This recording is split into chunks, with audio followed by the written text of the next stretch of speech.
Ladies and gents, welcome back to another episode. Today I'm joined by Jodie Balcom. Jodie, thank you so much for coming on the show. I'm happy to be here. Thanks for having me. Yeah, absolutely. For the listeners, I don't know Jodie. Jodie introed and reached out via email and shared a little bit of her story and what she's all about. And immediately I just knew there'd be so much value. And I'm going to let Jodie tell her story. But, for the listeners, I mean, we're talking about a police widow. And so thank you for sharing your story. It is so impactful. And as we were talking before the recording, I mean, that to be a widow, to lose your husband in the commission of the job, um, with a baby at home, like this is one of the ultimate fears that we all face as officers, as spouses of officers, as family. Um, and so I so much appreciate you being willing to share this, because it is that hard fact and that hard reality that we need to keep in mind for several reasons, right? There's safety, but there's also emotional awareness and connectiveness and resilience. And so, without further ado, thank you again. And um, just thank you just to start Yeah, things off. I just I think unfortunately my story is becoming more and more prevalent in our society with the number of police officers and first responders in general that are being impacted at work in this way, and then by extension, their families. And so I'm really appreciative of having the space to talk about how this has impacted me and some of the things that we might be able to offer for those that are still with us, but not to frighten people, but to prepare people. There are a lot of families who want to not complete that will or engage in those conversations Mm. around the what ifs around this. And so, yeah, just opening up that conversation, like you said, more as an awareness as opposed to a fear. Yeah. Yeah. And I mean, you put it so well, right? Having those hard conversations, and it's an interesting dynamic because we are very accustomed to talking about it in training, right? Like, hey, there's people out there that want to kill you. And we don't shy away from those conversations. We don't shy away from the the brass tacks of, hey, if you stand in front of this door, it's really easy for you to get shot. And the conversations of, hey, do you carry a backup weapon, and where do you carry it? Can you access it from different positions? How many tourniquets do you carry? One for you, one for someone else. All these things, like it's very heavy for an average person that's not in this life. And yet and yet in the same vein, you talk about something like a will, and like I've said this before, in my circles, where I'm embarrassed that it took me as long as it did to cobble together this like really just really basic will, right? But it's so important, right? Mhm. And just having some of those conversations in advance so that if this happens, um, some of those decisions are already made and your family doesn't have to deal with it. Hmm. Yeah, and I understand you're an educator in Mhm. background, and so what are some of the biggest things? And I mean, feel free to approach this as you like, whether you want to talk directly about the experience, of losing your first husband, or just the lessons that have come through that experience, and also speaking about this, and we'll get to your book, and just all the lessons that first responders should really be keenly aware of. Oh, wow, that is such a broad question. As we're talking about, being prepared and having conversations in advance, I think I talk a lot about the importance of communication in general. And that starts with talking about the tough things at the beginning when everyone is well in your home, because the more service that police officers engage in, the higher the likelihood is that they're going to have those calls that are going to make processing difficult, that could increase their chances of living with post traumatic injuries. And so, if you have the basis of communication early on in your relationships with people and you have those trusted um, connections Hmm. and the willingness to be open with certain folks in your life, that's going to serve you very well throughout your entire service. So if you can kind of key in on that at the beginning and maintain that throughout, that's really critical. And how you do that as time goes on and as your skills improve. I mean, I have found in the first responder community, you are very good at interviewing techniques with people and the public, but not necessarily taking those active listening skills and those ability to create rapport and transferring them either internally into the organization to reduce conflict or into your home.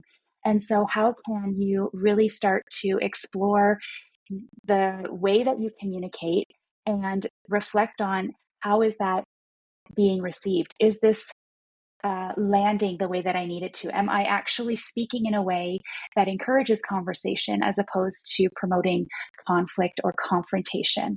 And so I think that is something that through my grief, as well as where I sit as the spouse of a member who lives with PTSD as a result of his policing duties, that's Hmm. something that has been really critical over the years for me.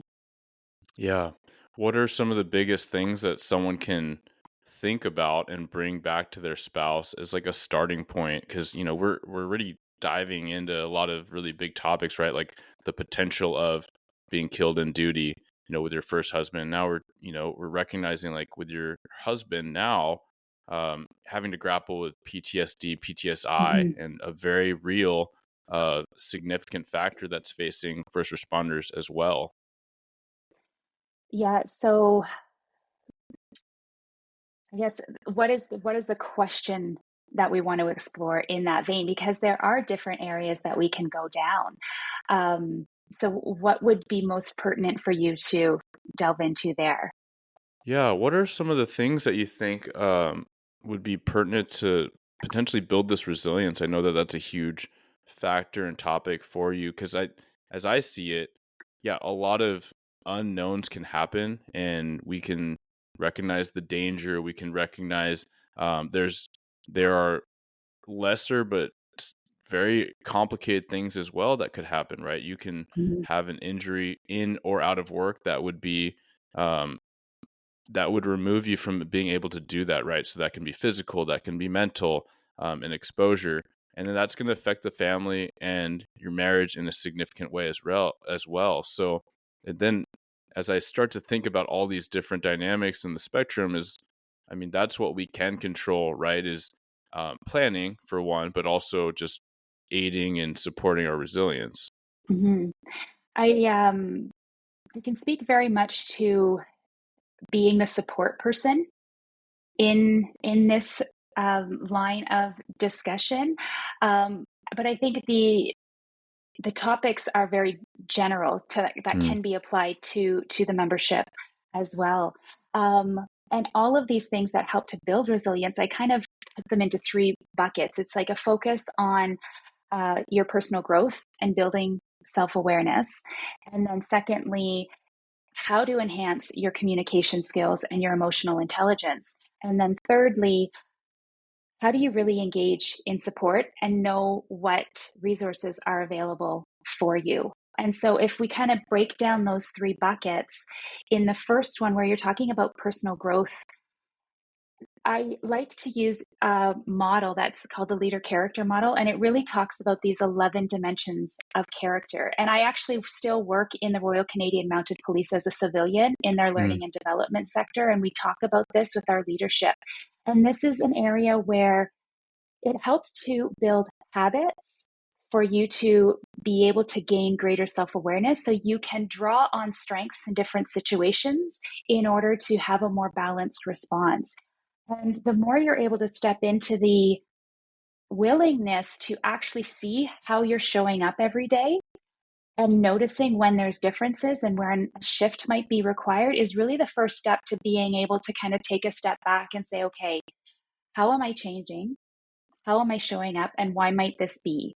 And when you start to notice a shift and a difference, then you can kind of counteract and counterbalance. And so, if you're willing to sit and reflect on these things, and you mentioned about how there might be an opportunity in someone's career where they're doing a different role because of some limitations. And this is a really critical time for those folks to step into reflection and self awareness and growth. They might be very discouraged because they're not able to do what they want to be doing in that moment. But what opportunity is there to learn and grow from right now in the position that I have been afforded? And so I really encourage that lens of self awareness and self reflection, because then that can turn into what opportunities are here that I may not have been able to look for, and kind of widen your lens a little bit. Now, that's easier said than done, Hmm. granted, but when you are able to kind of sit in that growth mindset, and I'm sure you are very familiar with this in what you do and what you advocate for, you start to view the world a little bit differently. And I talk about, you are going to have good days and you are going to have better days, but appreciate them all. And even that just reframe really helps to put a little bit more of a positive lens on things as you are going through those hard times, either as an individual working on the front line or as the spouse at home, in order to support your loved one. And as that person, there are things that are going to be brought home from work, and your spouse may be acting differently or acting out, and learning how to not take that personally Hmm. was one of the most transformative things that I found in my life. And doing that is also, I think, one of the toughest things, because you are attaching your value sometimes, or your worth, based on the behaviors and the actions of someone else. And so if they are angry all the time, that you might think that you were the cause of that. But that's just an indicator, that something's not quite right. And so that leads us into the second area of, how can you approach them in a way that is going to be successful in helping them to process things, or helping in order for you to be on the same page about what's going on. And so there are a number of techniques that can help to improve that. In our house, I realized it didn't matter how I approached my husband Brent. If he was like we had a number system. It was 1 to 10. One being very low, I have no capacity to engage you in any regard right now, and 10 being the highest, yes, I can talk about hard things. I would ask him what your number is today. And if it was a 2 or a 3, I'm just going to give you some space right now, Hmm. because it doesn't matter how I engage or what techniques I use, chances are they're not going to be heard well. And so on those days, I just use my physical presence to be around to let him know you are supported. And then we get to a point where the number's a 5 or a 6, then the conversations can start to shift. So it's kind of being aware of your starting point. And if you are the person being asked how you're feeling, be honest with the person that's asking. Because if you're not, then you're not going to be able to engage at a level that's productive. Yeah, that's huge. I really like that take, and it reminds me of something. I feel like Brene Brown spoke on that. Mm, Something similar, right? As far as like how much emotional bandwidth do you have, but as you explained it, it reminds me of a different take, which is more applicable potentially, especially when it's partners and supporters, spouses not knowing exactly how to show up, or how to receive info, right? And this is a topic that I've talked about on the podcast, as well as with individuals and small groups, which is, for new officers, sometimes you really have to have conversations about how to have conversations. And that could absolutely. be, yeah, like how much do you share, and how much of that are you sharing for you, and how much are you sharing for the other, your supporter, your family. Sometimes that's way too little, sometimes that's way too much. Mm, But I like how a lot of our brains work by assigning a value, like a number. It's a lot more clear, and you don't even have to go into the weeds of what I've tried to verbalize before, which is to say, hey, honey, I've had a day. I've had one of those days. I don't really want to talk about it, but if you want to talk about it, I could share a little bit. Basically, it was a really gruesome thing. And then the mind starts going, but rather cut all that out and just say, hey, I'm at like a 2. And then the other person's like, cool. Do you have any preference for dinner? If not, like I got it going. You're like, okay, yeah. cool. I'm going to be over here. I'm going to take the dog out. cool, right? And then both people kind of know, right? Yeah, it does eliminate the guesswork. And if you Mm, have those conversations and you know what to expect, absolutely. Just continue on with the dinner, enjoy the walk with the dog, and then we'll revisit. yeah. Do you have thoughts on, we talk about these hard conversations and we've talked about, fatality, we've talked about PTS. Um, when a couple or, a family is outside of that stressor, maybe that it would be a good time. Like, how do you broach that? Like, do you have suggestions or insights um, that would work for you or in your experience where, hey, yeah, like I want to have a hard conversation, but I just don't know how to like. Do I just bring it up or do I plan for it? Do I set a date? Yes, all of those things can run through your mind in order to, you want the best outcome. And so it's starting those conversations with almost like we just talked about. It's like, okay, where are we right now? Sure, I can plan to have a conversation with you next Saturday after your block of shifts is done. But if I'm not sure how you're able to show up during that time, it might not be a good time. Now, there are times where you're going to have to engage in conversations because there's a diary date, or a decision needs to be made on a kid's activity, or a family event, those types of things. Um, but it comes down to your comfort level with the types of communication that you have. For Brent and I, he's a little bit older than I am. And so, texting is not a tool that we often use. I will get back something like 10-4 or Roger that. I don't get more sentences. So for us, we actually need to have kind of like that face to face or that phone call.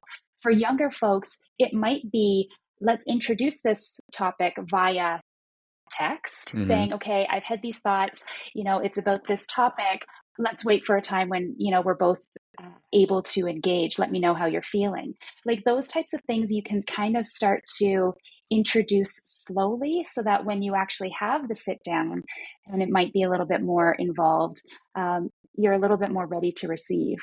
What I used to do in order to try to organize my thoughts was just have a list of points that I wanted to remember or Mm, engage in, because also depending on Brent's mood at the time, we might only get through what I think is 2 points when I actually have five. And yeah. so identifying for me, what are the really important things that I need from my spouse in order to have this conversation? And then what can we maybe push off to another time? And so it's kind of it's a bit of a dance as you start to learn what works. But yeah, you can have that slow introduction, and then really from your point of view, what identifying what is the priority outcome that you want, and then how can you plan to ask really pointed questions, or sometimes when it was logistical, I try to like map out something in advance to be like, okay, I've had a little bit more time to think about this, these are my thoughts, what do you agree with, or what doesn't Mm, sound like it's going to work. And so you're already kind of doing a little bit of the work in advance so that you can use that time effectively when you have it. yeah.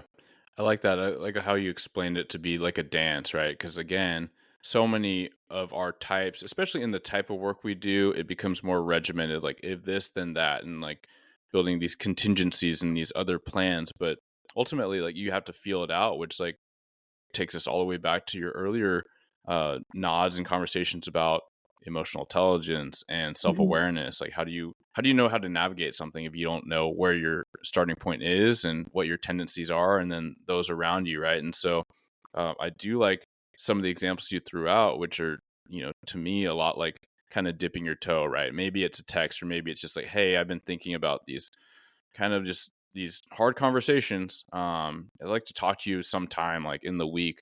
And so Mhm. already you've done it pretty, not a very confrontational by any means. You're like, hey, this is something on my mind. I'd like to talk to you about it. Not right now. I don't have a whole list to like throw at you, but at the same time, like you've illustrated how lists can be really helpful because as you say that, I'm like, that's really helpful for me because I've had really uncomfortable conversations and sometimes they get tense and sometimes they get emotional and you don't remember all the points. And it's not to like stack decks or anything. I'm not talking about like having an all out fight or anything or an argument, but just it keeps you on track maybe to the main concerns. And Hmm. even as you projected, kind of at the end where you can suggest certain things and bounce back with your other, right? To say, hey, what do you think about that? Now you're collaborating and problem solving Yeah. together, which I think is fantastic. Yeah. And there's also one thing that I learned, and this I learned through grief, is to say what you mean and ask for what you need. Mm, The less ambiguity in a conversation, the more likely you are to be able to have your needs met and have the ideal solution because you're speaking authentically. And so if you're trying to be subtle and the other person doesn't pick up on it, you feel like you haven't got what you wanted and you're set back. And mm, so the more you are able to be assertive in knowing what you want and then formulating that into this is what I need, and how can we get that? Um, there's less chance that things are going to go sideways because the other person is going to clearly understand what you actually are saying. yeah. Yeah. On that note, what did grief look like for you?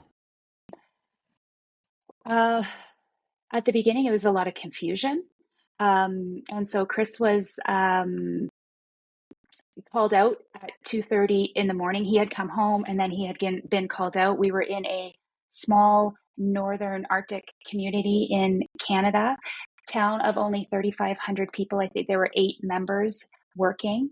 And at 5:30, I was up changing our daughter, and there was a knock at the door. And it was Chris's colleague, Constable George. She's a friend of mine and worked with Chris. And she asked if he was home. I said, no, he had gotten called out a few hours ago. And she said, we can't reach him. Mm, And so Chris's corporal, a few minutes later, came in his police car up the driveway and said that they had found him. I went to the hospital. And then I was making a list of all of the things that Alexis would need to be cared for because I was thinking we're going to have to get on a plane and go to a larger center for care because that was pretty standard at the time. You stabilize the patient and then you get flown to a city in order to get help. And so at the nurse's station, I had asked for a piece of paper and I'm writing down all of these notes for my girlfriend to take care of Alexis because I thought I was going to be away. And then Chris's corporal came back and I find myself getting led down a hallway by my elbow and he asks me to sit in a small room and then he closes the door and I got down on one knee. And so before he even had a chance to tell me anything, I already knew, you're right? Like I knew mhm, that I was a widow and I'd lost my best friend and now I'm an only parent and Alexis is never going to grow up to know her dad. So all of that, you're trying to, and I did ask to see him in the emergency room. They advised against it, but I needed proof. I needed to physically see that he didn't have any vital signs anymore, and so that made it very real very quickly for me. And then from the hospital, we went back to my house, and I wasn't left alone at all for days. There was a 6-day manhunt for the killer. He was eventually apprehended through joint forces. And so in those first 6 days, it was like the fog of thinking that this is your life. And then the questions that you have and the lack of safety you feel because someone is still out there and we don't know the circumstances around that.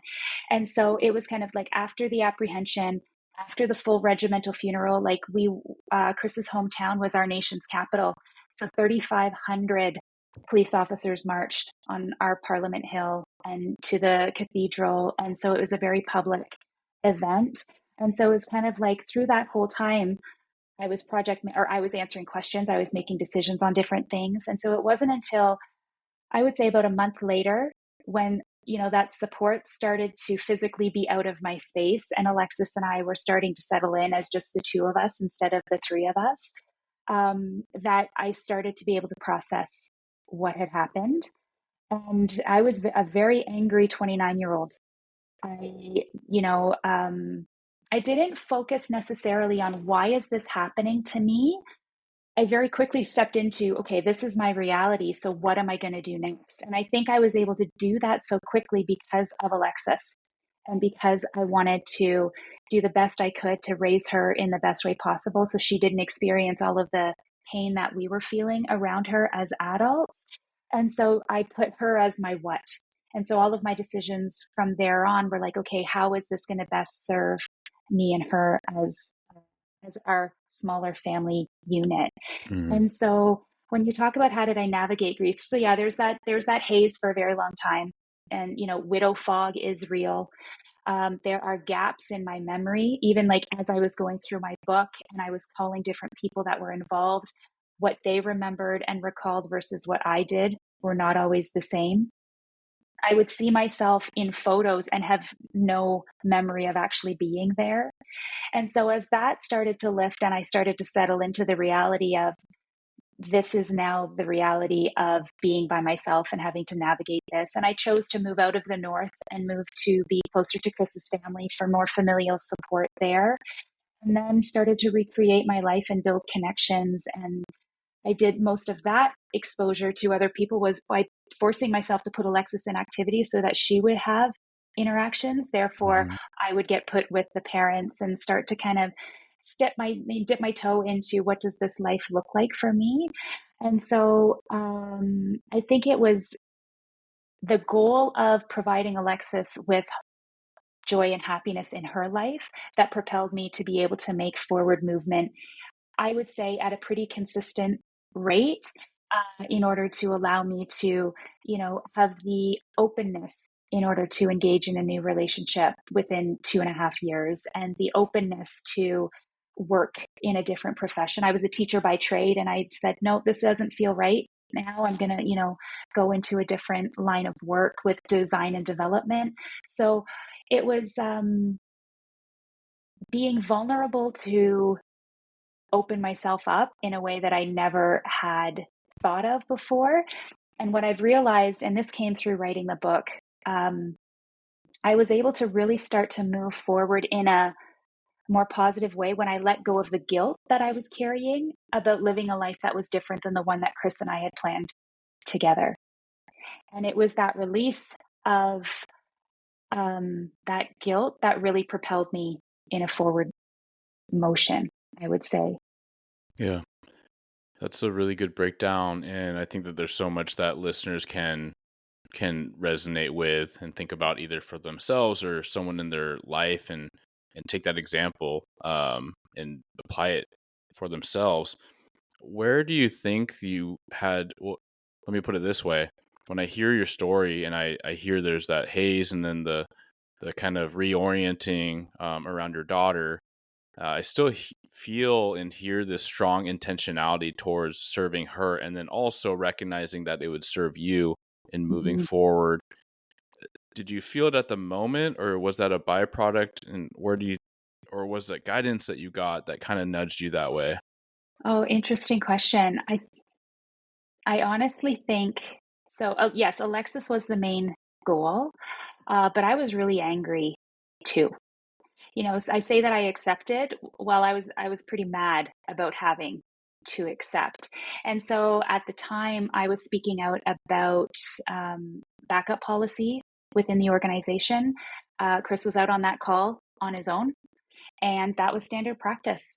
And so I was speaking out and advocating for changes with the organization in that regard. So I was able to take that anger and fuel it towards something that I thought was going to help the officers. And so that policy was eventually changed. I ended up going to our government when it talked about being tough on crime and changing. The guy who killed Chris had a huge, lengthy criminal record. Even though he was young, he had like 20 charges against him, yet he was still out on the streets. So Mm, it's like, taking that fire that was in me and trying to put it towards something good. So I was very intentional in that regard. But at the time, I'm not sure that I had the awareness to realize what I was doing. I just knew that I had this fire and I needed to try to, in my mind, direct it towards something that was going to have more positive results for other families. yeah, yeah, that's huge. Are you familiar with like the kind of archetypes, like the warrior archetype versus like the martyr and this Jungian psychology?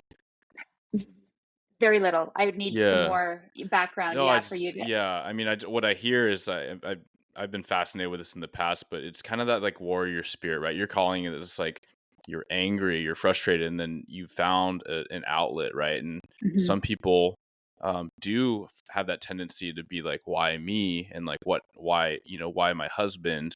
And you recognize you didn't have that. And so already I hear, this resilience that was in you. And then recognizing like you have this passion and this energy and you're going to direct it towards something, and that's going to be the bigger picture, right? And the bigger picture was your daughter, the bigger picture was policy, right, to make mhm. uh you know officers safer, right? um More members safe. And so I just want to applaud you on that, and I think that there's so much inspiration that we can get from that, because in these moments of adversity, like, yes, it's okay to be extremely disoriented, and it's okay to have to take some time and some effort just to kind of pick up the pieces. But then, like, there's so much potential, right? There's so much that you can do. Absolutely. Do you think that there were conversations that you had with Chris that made that possible, right? Made you Mhm, set up so that you can eventually get to the point where you're like, okay, I'm going to focus on my life and me and finding happiness. Because I try to have those conversations with my wife, and I really do feel like we have a decent transparency with each other. If something happens to one of us, that we want each other to be happy and find happiness in whatever way that looks like. Find someone else, right? Um, mhm. if it's right for us in the moment, it feels right. Did you have those conversations? Our conversations were always very genuine and open, and before every shift, there was a kiss and there was an "I love you."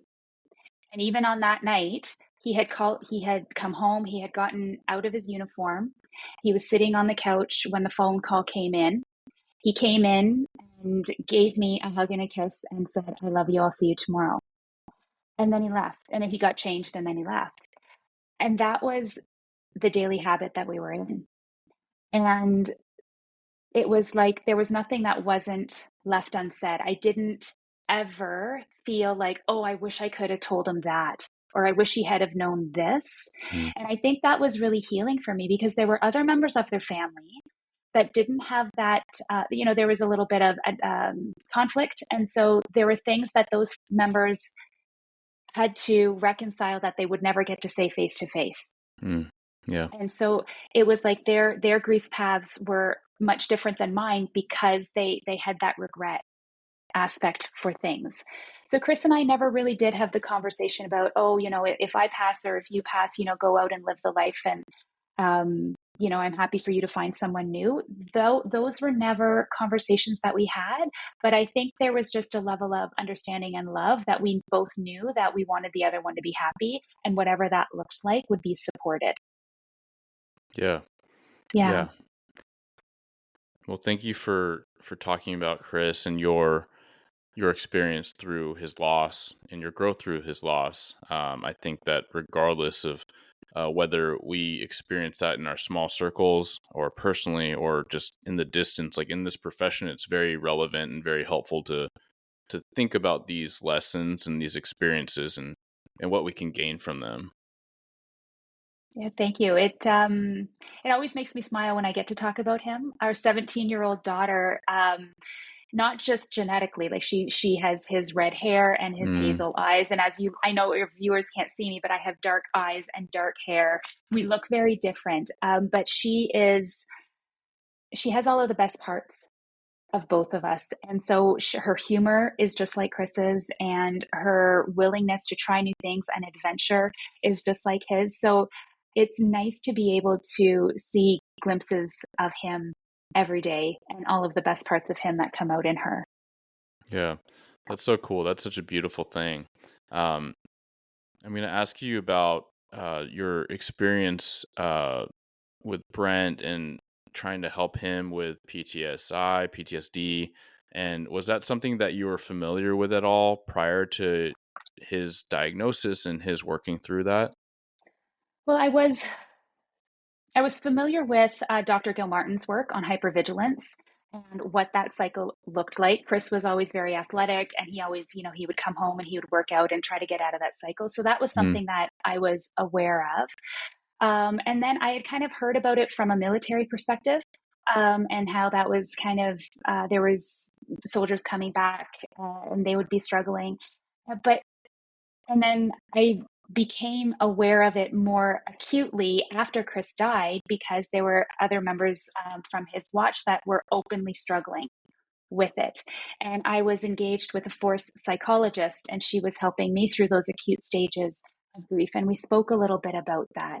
And so I knew at a basic level some signs and symptoms and risk factors, but it wasn't until after Brent and I were married that I really started to key in on his lack of concentration, his lack of sleeping, his desire to isolate. He had attributed it originally to his new role and his new job, and they travel a lot. And so it wasn't until I really started to reflect on the changes that I had noticed in our 3-year relationship, that I was like, okay, this is affecting you in a real way, and we need some real help around it.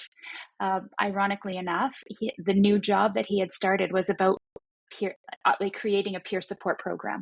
Mm. And so he was advocating for peers to talk to each other about their struggles, yet he had such heavy self stigma that he wouldn't do it himself Hmm.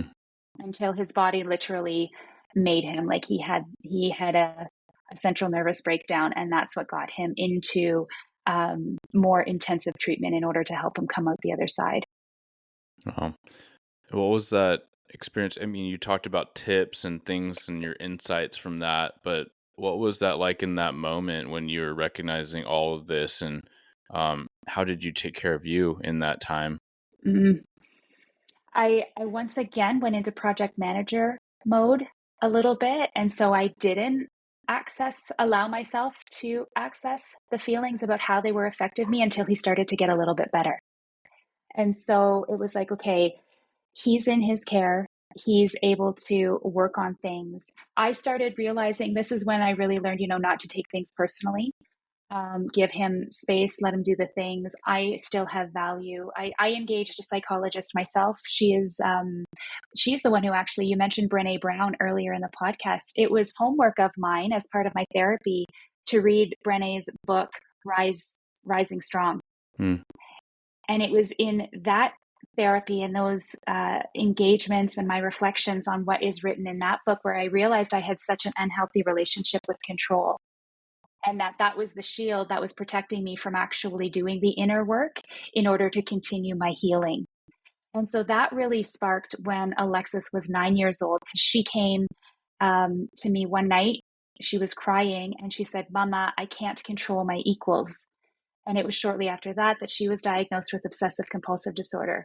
And Mm. that's when I threw my hands up. I'm like, really? Like, what else am I needing to learn? I've got grief. I've got a spouse struggling with mental illness. Now you've given me the opportunity to parent a child who is struggling. Like, I need more support. And so that's when I really engaged with therapy and started that inner work. And I expanded my social supports. I talk about the importance of confiding in someone you trust. Like, sometimes at that time, it wasn't Brent. Like, I trusted him, but I couldn't share my frustrations and all of my emotions with him. Like, that I did with some trusted girlfriends Hmm. who I just needed to unload and, just get that release. Like, when you carry all of that stuff inside, and it's hard, and you can swear and you can vent, and you cannot like the person that you're in love with, and that's okay. Yeah, yeah, And so yeah, it's just like, okay, now that I've realized that and I've acknowledged that this sucks and this is hard, what else can I do to move forward? And there again, focusing on the what and not the why in order to make those steps. And it's just like, I may not know how I'm going to get to the end goal, but I have to trust that I'll get there. yeah.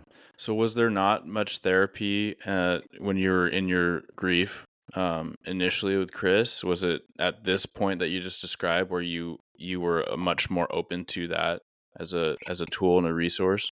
Absolutely. The therapy that I engaged in right at the beginning was very much, help me set small goals. I need to get through the funeral.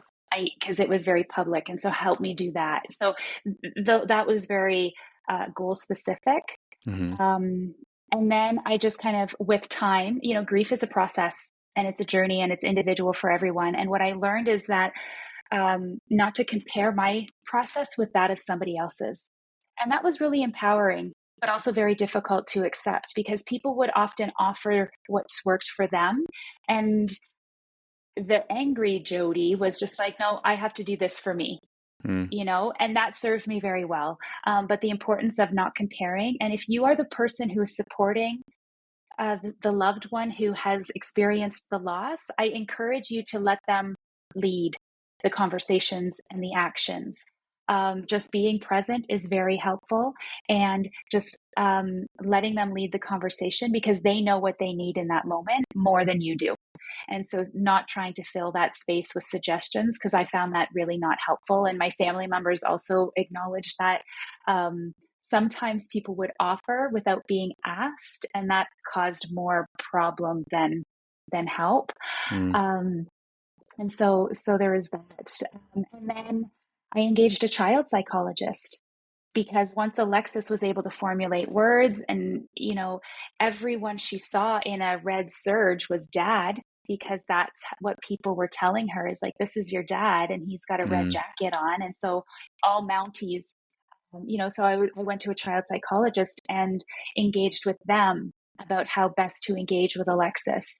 And the best piece of advice that I received then, and I still apply it now, even though she's 17, it's only answer the question that is asked. Don't offer any additional information, and they will come back when they're ready and they've been able to process that. I used that technique supporting Brent as well. Like, only answer what is asked because they don't have the capacity to take on any more than that. And so those are the types of therapy that I had until Alexis's diagnosis. And I kind of threw my hands up and said, okay, enough of trying to do this on my own in this way. It's feeling heavier than I have ever felt it before. There are emotions bubbling up, and I don't know what to do with them or how to release them in a positive way. And that's when I really started to engage with June. Yeah. Well, that's so powerful. I mean, there's like a part of I think in this interview, like part of why my questions seem rambly, maybe to the listener, or maybe are hard to track for you, is because I'm like my mind keeps bouncing around some of these different points you're making, and although the answer might seem most obvious in one part of your question to the takeaway for the first responder, like my brain is going to like, man, this is so impactful for the spouse, right? Or this is so impactful for the peer support family liaison, Right. officer that's assigned to a family with grief. Or then my brain's going to, okay, we can see grief in the first responder family and the first responder community and profession, but also we see loss in the uniform, and there's a part of us that grieves as well, right? And to be, again, going back to awareness of self and our people, like our families, but like when someone sees, let's say, like when my daughter gets old enough and sees the news of an officer shot and killed, or a procession, or I'm wearing a Mm-hmm. class A because it's a service of someone in my same area, like there's a part of her that's thinking and feeling things, right? And there's a part of my wife that's thinking and feeling things, even though I'm at a desk most of the time. Like I have to recognize that and be able to not only share and communicate that, but make sure that I'm providing that opportunity environment where they can share and communicate their concerns as well. So that's kind of where I'm, kind of just reflecting out loud a lot of these thoughts of like what I hope that most first responders are more open to doing is just not feeling like you have to have the answers, but taking in Mm-hmm. everything that Jodie's saying, everything that you're sharing, and there's so much. And obviously, I'm zigzagging, and one thing I want to ask you about, and then it changes to something else because there's so much value in literally what you're sharing about your own experiences, but also everything that you've gained and gained insight on from speaking so much about this and learning so much about this, and undoubtedly connecting with so many people that have gone through different aspects of your journey and your continual growth in this. Mm-hmm. Wow, thank you for saying all of that. It really is, no two interviews are the same. And that's because people are hearing what I'm saying, it's resonating in a certain way, and then they follow that path. And that's, I guess, the great thing about having so many different experiences is that it can be so relatable. And the thing is, when you are like, universal experiences will include grief and supporting someone who is struggling in life. Like that is universal to all of us. And so if anything that I am saying is resonating, I think that is a win. And the more we're able to have conversations like this and talk about this, I think just the better our community will be as first responders and those that we love, but then outside of that as well. Yeah, absolutely. I think that it probably would have kept me more on track if I went in saying, "Okay, I'm going to interview Jody for the perspective of officers," or if I went in and saying, "Hey, what should new officers know about every stage of your journey and your experience so that they are well equipped as they build their relationships or become a police family now over the next couple of years?" Or hey, we're doing an episode for spouses, like all the things that you should know and think about. But truly, I think that there is that takeaway from everybody for everybody. I mean, you don't need me to make the connection. You all are sharp, and so those that are listening that are trying to be their best selves, right? Be the best for themselves and their community, right? Whether they're first responders or just mental health advocates or whoever it is that listens in. And I know that there's quite the spectrum. So I know that you're making those connections and drawing those connections for yourself. So you don't need me here. But it's just me just getting excited about all the potentials there. Jody, so what is it you said you're working with RCMP? Is that now or your talk about your role, talk about the speaking you do, your book, and yeah, and we'll go from there. Yeah, so I started on with the RCMP in 2009 in their learning and development section, creating and delivering leadership material. And that evolved into being after Brent's diagnosis and with my education background, I was really interested in teaching about mental health. And so inside of the organization, I teach the Road to Mental Readiness, which is a mental health awareness and stigma reduction program. And from that, I was very open sharing my stories with any units who would have me in order to continue the dialogue and normalize conversation around tough things. And so I became a divisional mental health champion and look to integrate initiatives that help to create psychological health and safety in our workplace. And so that was kind of the work that I've been doing most recently. Then, I released this book. So in the fall of 2022, I was actually diagnosed with breast cancer. And so fortunately for me, I didn't require chemo or radiation, but I did have 4 surgeries in 2.5 months that culminated with a double mastectomy. And so at the age of 44, I found myself having 3 months of a lot of bed rest. And so, without having access to regular exercise or being able to go out in nature like I normally do, I turned to journaling to help me process what I was feeling. And it was through that experience that I started to write the book. Well, what turned into the book. And so that was released in January. I also, during this time, have become a certified professional coach. And so I help people who find themselves into realities that they never expected to be in and have lost themselves in it to find their sense of joy, find their sense of self, and recreate whatever this new reality is on their own terms. And so I have a coaching business, and then I speak on stages about resilience, and I just promote the message of the importance of sharing your story and the impact that that has on the people around you. You may never know how many people need to hear what you have to say. And so when we're willing to step into vulnerability and we're courageous enough to share our struggles and our story, it really does help reduce stigma and encourage people to move forward with whatever they're dealing with as well. My goodness. In the summary of like, where can people find you? I'm like, I'm just floored. Man, you're a cancer survivor as well. Yeah. Man, do you okay, so do you feel like all the all the adversity you went through prepared you for that other challenge of like Mm. I can't even relate. I have we everyone knows people that have gone through cancer treatment or are cancer survivors or have lost people, their people to cancer. So like it's so huge. Do you feel in some way that, or let me ask you this way, what was your reaction to that after everything else that you've continually endured and overcome, if you want to use that word? I don't know that it's the best word, but it's just what came to mind. Yeah, I'm not sure if I can use expletives on the show, but that's what came to mind. It was another one of Yeah. those moments where I raised my hands and like, really, what the F? Yeah. But that very quickly went into, okay, this is the reality. What is the process now to adjust this? And to be honest, it's been I didn't have a lot of time to process it in the early days. I was in and out of hospital and Mm, then recovering. And so I think that part of my story, I still have to work through a little bit more.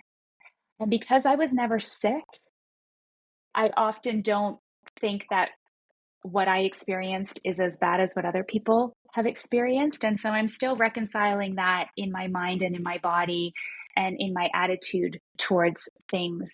But definitely, I I realized, or I guess your body keeps the score. mhm, And so I had, when I was a younger person, I had a breast lump removed. And so I'm thinking, okay, of all of the places in my body that might be the weakest, that was probably it. And so as I neglected to process things as they were happening to me all of the time, specifically around managing the first number of years with Brent's diagnosis, I'm thinking, okay, maybe this is where my body chose to store and chose to harbor all of that negativity. And so I was very thankful that it appeared on the scans and that the doctors were able to identify it. And even though I don't have my original breasts anymore, I almost say, okay, like that's like a symbolic release of things for mm, me. And it's a new start for how I want to live my life and what I want to do and the impact that I want to make. And when you have these life events, it really helps to reset your perspective again. And sometimes, yes, Chris died 17 years ago, and I was able to gain perspective at the age of 29. Well, maybe what else can I learn at the age of 44 when this mhm. happened? Yeah. It's so powerful, and I from my purview, it appears that you have just developed this, like you've become this, like, machine of, like, "Oh, crap," right? Like, expletives. Yes. Seriously, this thing, and I know it's a gross oversimplification when you're in a podcast, like talking about all these significant things, and you've spoken on it before, and we're not going into the minutia of how long you're in the daze or how long you're in the questioning and the anger phases, but then to play it back, you're like, okay, like, what do I got to do about it, right? Shift Yeah. perspective. What can I learn? How can I grow?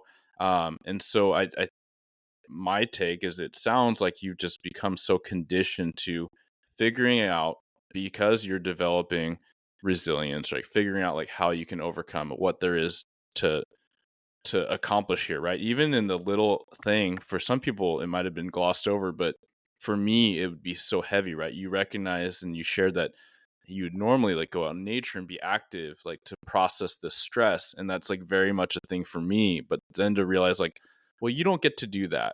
Hmm. So you can wallow or you can journal and write, and now you're an author, right? And so that's only up leveled your ability to communicate like through written form and that you're speaking. And so it all feeds into each other. And then you know, I I know you're not looking for this, but it's just, I think you're just such an impressive individual and being. And then let's just throw in the thing that I can never relate to is that like, specifically breast cancer and the affect it has for women, right? Because that's just so much a core kind of identifier of being. in relational to your sexuality and just your personal being, um, it's something that guys just can't relate to. And so, like, to add that other, that other layer, like you needed more layers of complication Right? to handling some stressor, to, you know, not even, there's no words to explain the gravity of all these things that you've experienced and continue to overcome. But it's so powerful because, uh, you you're Jodie, and Yeah. everyone can now learn from Jodie, and those clearly a lot of people are and have been already. But I'm excited that I get to be a small part of helping share you and your story for other people, because there's just so much that we can all be inspired by and learn and grow from your example. Oh, thank you so much for that. It's such a great opportunity for me to be able to speak with you. I know that your mission, aligns with mine. It's like letting people know that you can be well, letting people know that they're not alone and you can live very healthy and successful life even while you do hard things. So I'm just so so so grateful that we've been able to connect and that we've had this conversation today. Yeah, absolutely. Thank you so much.